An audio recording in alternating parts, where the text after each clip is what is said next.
This is a quick video demonstration of customer tracking.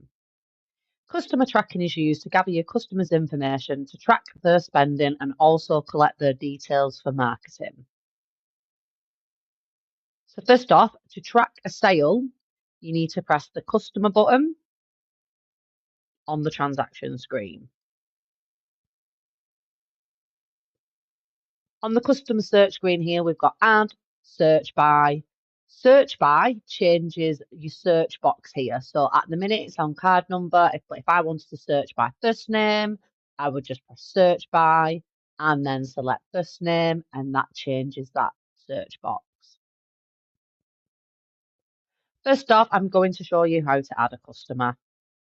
So first off, I'm going to press add, and then I'm going to fill in the customer's name.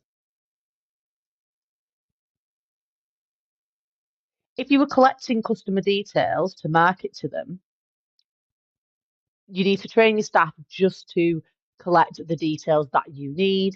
Do you need to be taking mobile number if you don't send text messages? Do you need to be taking email addresses if you don't send emails? So I'll just carry on filling this in.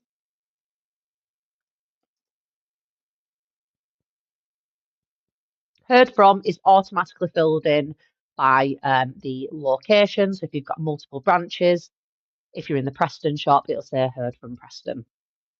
Birthday is optional. So to activate birthday, you just need to tick it, and then it'll allow you to fill in the date and the month. Address. Most people don't send anything in the post anymore. However, we do recommend that you take the postcode, because if you've got two Joan Smiths, it will help differentiate by the postcode. To fill in more address details, you can press the little search icon. This will then take you to the full address details. This can link to a postcode lookup software. You can see more details about that in the online manual.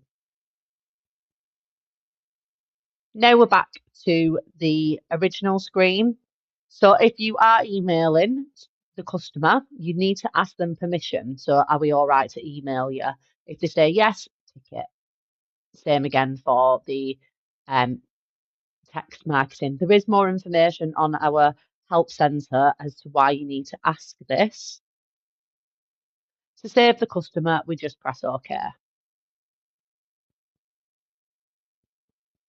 Once you've saved the customer, it'll take you to the transaction screen with the name at the top here.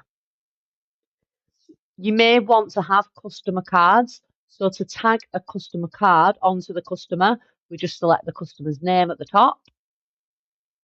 And then this brings us to the customer details. So here in card number, I can then scan them a customer card or a loyalty card, and then just press OK to save that. As well, if you need to amend any customer details, you just press the name at the top.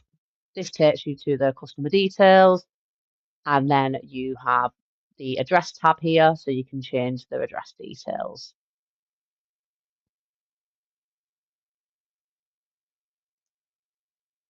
Pressing close will take you back to the transaction screen. So now you can carry on with the sale as normal. So now this sale that I'm going to do is going to be tracked to Joan Smith. So I'm going to scan my item, and then I'm going to press cash because that's how she's paying. OK, and finalise. The receipt will print with the customer's name printed on the receipt. If you don't want the customer name to be printed on the receipts, you can get this switched off by contacting our support team. So that's how you track a sale. So now if I go back to sale and go to customer, now Joan Smith exists. I don't have to add her. I can just search for her. So my search by has remembered first name. So I can just type in Joan, press search, and then we've got Joan here.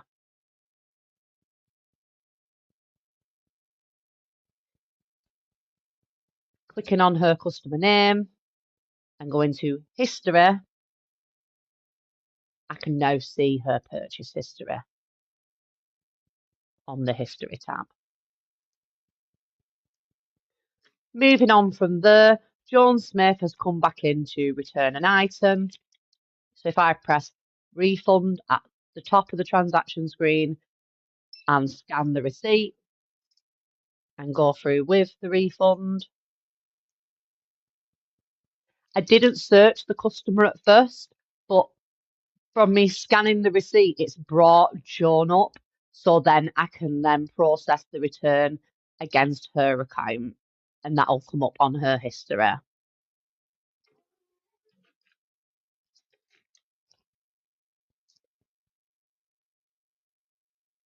So going back to the customer tab, search by here, I could change that to surname and then type in Smith and press search. Search by name. So name requires just a bit more of the name. So it has to be like Joan S. J. Smith. So it needs a bit of the first name and a bit of the surname. To update customer details, you just press the customer name and you can update here at any time.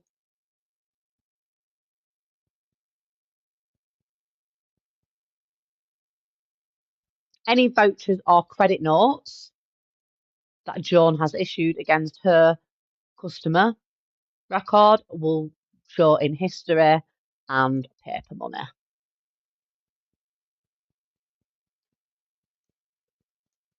If you do forget to track a sale,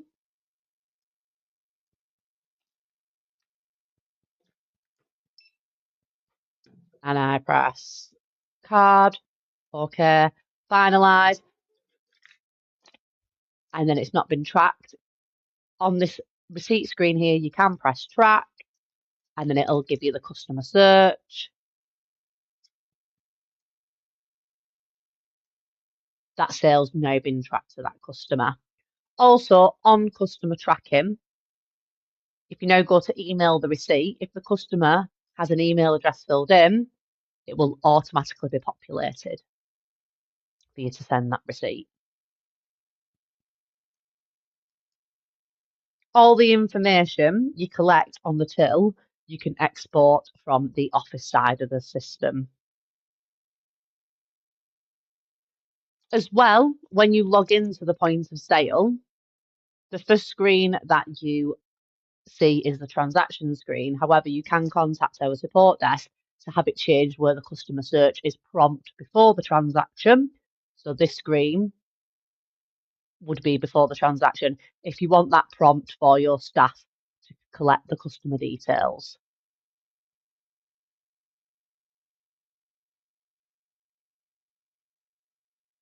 And last but not least, if you select the wrong customer,